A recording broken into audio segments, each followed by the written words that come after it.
ಕೊನೆ 4 ದಿನ ಕಮಲದಳ ಮಧ್ಯೆ ಭಾರೀ ಕಚ್ಚಾಟ. ಕೈ ವಿರುದ್ಧ ಪಾದಯಾತ್ರೆಯು ಜೆಡಿಎಸ್ ವಿರುದ್ಧವೋ? ದೋಸ್ತಿ ಬಂಡವಾಳ ಬಯಲು ಮಾಡ್ತಾ ಪಾದಯಾತ್ರೆ. ಕೊನೆ 4 ದಿನ ಕಮಲದಳ ದೋಸ್ತಿಯಲ್ಲಿ ಬೆಂಕಿ ತಗತಗ ಹೊತ್ತಿ ಉರಿಯುತ್ತಿದೆ. ಹೀಗಾಗಿ ಬಿಜೆಪಿ ಜೆಡಿಎಸ್ ಪಕ್ಷಗಳು ಕಾಂಗ್ರೆಸ್ ವಿರುದ್ಧ ಪಾದಯಾತ್ರೆ ಮಾಡ್ತಿವೆಯೋ ಅಥವಾ ತಮ್ಮ ಶಕ್ತಿ ಪ್ರದರ್ಶನಕ್ಕಾಗಿ ಪಾದಯಾತ್ರೆ ಮಾಡಿ ಕಚ್ಚಾಡುತ್ತಿವೆಯೋ ಅನ್ನೋ ಅನುಮಾನ ವ್ಯಕ್ತವಾಗ್ತಿದೆ. ಮತ್ತೊಂದು ಕಡೆ ರುಚಿಗೆದ್ದ ಕಾಂಗ್ರೆಸ್ ಬೆಂಬಲಿಗರು ಬಿವೈ ವಿಜಯೇಂದ್ರ ಮನೆಗೆ ಮುತ್ತಿಗೆ ಹಾಕಲು ಯತ್ನಿಸಿದ್ದಾರೆ. ಹಾಗಾದ್ರೆ ಕೊನೆ 2 ದಿನದಲ್ಲಿ ಕಮಲದಳ ಪಾದಯಾತ್ರೆಯ ದಿಕ್ಕೆ ಬದಲಾಗುತ್ತಾ? ಕಾಂಗ್ರೆಸ್ ವಿರುದ್ಧ ನಡೆಯುತ್ತಿರೋ ಪಾದಯಾತ್ರೆಯಲ್ಲಿ ಕಮಲದಳ ನಾಯಕರ ಕಚ್ಚಾಟದ ಪಾದಯಾತ್ರೆಯಾಗಿ ಪರಿಣಮಿಸುತ್ತಾ? ಕೊನೆ 2 ದಿನ ಬಿಜೆಪಿ ರೆಬೆಲ್ ನಾಯಕರು ಏನ್ ಮಾಡ್ತಾರೆ ಅದನ್ನ ಡೀಟೇಲ್ ಆಗಿ ತೋರಿಸ್ತೀವಿ.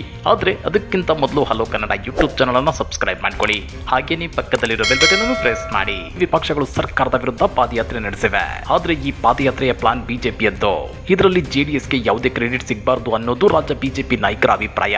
ಇತ್ತ ರಾಜ್ಯ ಬಿಜೆಪಿಯಲ್ಲಿ ಮತ್ತೆ 2 ಬಣಗಳು ಸೃಷ್ಟಿಯಾಗಿದ್ದು, ಈ ಪಾದಯಾತ್ರೆಯ ಕಂಪ್ಲೀಟ್ ಕ್ರೆಡಿಟ್ ಬಿವೈ ವಿಜಯೇಂದ್ರಗೆ ಸಿಗಬೇಕು ಅನ್ನೋ ತಂತ್ರಗಾರಿಕೆಯು ನಡೆಯುತ್ತಿದೆ. ಇದನ್ನು ಅರಿತ ಯತ್ನಾಳ್, ರಮೇಶ್ ಜಾರಕಿಹೊಳಿ ಸೇರಿದಂತೆ ಕೆಲ ಹಿರಿಯ ಬಿಜೆಪಿ ನಾಯಕರು ಕೊತ್ತ ಕುದಿಯುತ್ತಿದ್ದಾರೆ. ಪರಿಸ್ಥಿತಿ ಹೀಗಿರುವಾಗಲೇ ಬುಧವಾರದಿಂದ ಪಾದಯಾತ್ರೆಯಲ್ಲಿ ಜೆಡಿಎಸ್ ಮತ್ತು ಬಿಜೆಪಿ ಬಣಗಳ ಮಧ್ಯೆ ಸಂಘರ್ಷ ಏರ್ಪಟ್ಟಿದೆ. ನಿಮ್ಗೆ ಗೊತ್ತಿರಲಿ, ಹಾಸನದಲ್ಲಿ ಪೆನ್ ಡ್ರೈವ್ ಹಂಚಿದ್ದು ಪ್ರೀತಂ ಗೌಡ ಅಂತೇಳಿ ಎಚ್.ಡಿ. ಕುಮಾರಸ್ವಾಮಿ ಆರೋಪ ಮಾಡಿದ್ದಾರೆ. ಹೀಗಾಗಿ ಅವರು ಪ್ರೀತಂ ಗೌಡ ಅವರೊಂದಿಗೆ ಪಾದಯಾತ್ರೆಯಲ್ಲಿ ಭಾಗವಹಿಸಲು ಅಪಸ್ವರ ಎತ್ತಿದ್ರು. ಆದ್ರೆ ಜೆಪಿ ನಡ್ಡಾ, ಪ್ರಹ್ಲಾದ್ ಜೋಶಿ ಸಂಧಾನ ಮಾಡಿದ ನಂತರ ಪಾದಯಾತ್ರೆಯಲ್ಲಿ ಭಾಗವಹಿಸಲು ಗ್ರೀನ್ ಸಿಗ್ನಲ್ ನೀಡಿ ಪಾದಯಾತ್ರೆಯಲ್ಲಿ ಎಚ್.ಡಿ. ಕುಮಾರಸ್ವಾಮಿ ಭಾಗಿಯಾಗಿದ್ರು. ಈ ನಡುವೆ ಪ್ರೀತಂ ಗೌಡ ಪಾದಯಾತ್ರೆಯಲ್ಲಿ ಭಾಗವಹಿಸೋದಿಲ್ಲ ಅನ್ನೋ ಭರವಸೆ ಮೇರೆಗೆ ಕುಮಾರಸ್ವಾಮಿ ಪಾದಯಾತ್ರೆಯಲ್ಲಿ ಹೆಜ್ಜೆ ಹಾಕಿದ್ರು. ಆದ್ರೆ ಕಳೆದ ಬುಧವಾರ ದಿಢೀರ್ ಅಂತ ಪಾದಯಾತ್ರೆಯಲ್ಲಿ ಪ್ರೀತಂ ಗೌಡ ಕಾಣಿಸಿಕೊಂಡಿದ್ದಕ್ಕೆ ಬಿಜೆಪಿ ಜೆಡಿಎಸ್ ಕಾರ್ಯಕರ್ತರ ನಡುವೆ ಗಲಾಟೆ ನಡೆದಿತ್ತು. ಮತ್ತೊಂದು ಕಡೆ ಪ್ರೀತಂ ಪರವಾಗಿ ಬೆಂಬಲಿಗರು ಘೋಷಣೆ ಕೂಗಿದ್ರು. ಇದರಿಂದ ಕೈ ಮಿಲಾಯಿಸುವ ಹಂತಕ್ಕೆ ಗಲಾಟೆ ಹೋಗಿತ್ತು.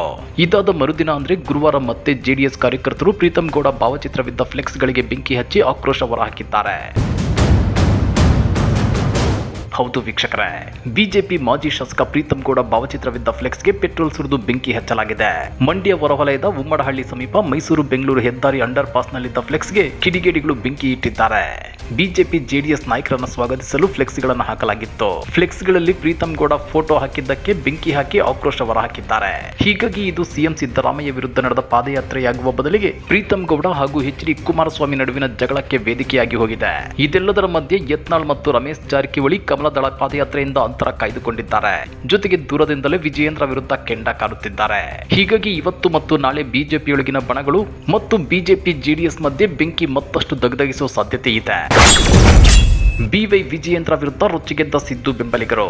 ಹೌದು ವೀಕ್ಷಕರೇ, ಸಿಎಂ ಸಿದ್ದರಾಮಯ್ಯ ವಿರುದ್ಧ ಷಡ್ಯಂತ್ರ ನಡೆಸಲಾಗುತ್ತಿದೆ ಅಂತ ಆರೋಪಿಸಿ ಬಿಜೆಪಿ ರಾಜ್ಯಾಧ್ಯಕ್ಷ ಬಿವೈ ವಿಜಯೇಂದ್ರ ಮನೆಗೆ ಮುತ್ತಿಗೆ ಹಾಕಲು ಯತ್ನಿಸಿದ ಘಟನೆ ಶಿವಮೊಗ್ಗದಲ್ಲಿ ಗುರುವಾರ ನಡೆದಿದೆ.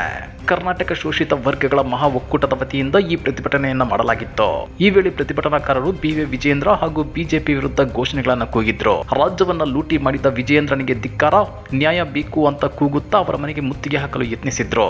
ಆದ್ರೆ ದಾರಿ ಮಧ್ಯದಲ್ಲಿ ಕಾಂಗ್ರೆಸ್ ಕಾರ್ಯಕರ್ತರನ್ನ ಪೊಲೀಸರು ವಶಕ್ಕೆ ಪಡೆದುಕೊಂಡಿದ್ದಾರೆ.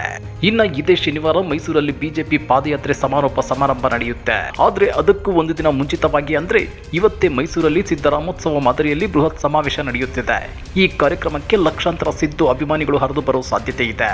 ಈ ಸಮಾರಂಭಕ್ಕೆ ಕಾಂಗ್ರೆಸ್ನ ಎಲ್ಲಾ ಶಾಸಕರು, ಸಚಿವರಿಗೆ ಭಾಗವಹಿಸಲು ಸೂಚಿಸಲಾಗಿದೆ. ಹೀಗಾಗಿ ಇವತ್ತಿನ ಮೈಸೂರು ಸಮಾವೇಶದಲ್ಲಿ ಬಿಜೆಪಿ ವಿರುದ್ಧ ಚಾರ್ಜ್ ಶೀಟ್ ಬಿಡುಗಡೆ ಮಾಡಲು ಕೈ ನಾಯಕರು ಪ್ಲಾನ್ ಮಾಡಿದ್ದಾರೆ.